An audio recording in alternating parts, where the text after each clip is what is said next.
Alam mo, Senator Lito Lapid, kung anong dapat mong gawin, umalis ka na dyan sa Senado kasi hindi ka dapat dyan. Alam mo, hindi reason yung sasabihin mo na dapat hindi ka iniinis na alipusta. Alam mo kung bakit? Sabi mo, wala kang aral, wala kang basa. Sa tagal mong naging senador, bakit hindi ka pa nag-aral, hindi ka nag-aral magbasa, nag-take ka man lang dapat ng mga kurso na may kinalaman sa legislation, nag-take ka ng public administration, political science, ang dami mong panahon para mag-aral. So sa tagal mo dyan, tumanda ka na, dapat natuto ka na at nakapag-aral ka na. Yan ang problema sa atin eh.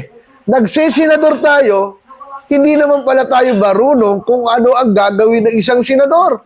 Dapat, hindi ka na tumakbo. Eh, bakit ka pa nga ba tumakbo? Eh, kabarkada mo lang si Mark Villar, kayo mga tahimik lang. Hindi nga namin ramdam na senador. Akala ko, hindi ka senador eh. Nung nakita ko lang yung balita, sabi ko, senador pala yun? Kayo, alam niyo bang senador si Lito Lapid? Ako, parang kanina ko lang nalaman eh. Comment kayo mga kaboses. Kung ano masasabi nyo. Padayon.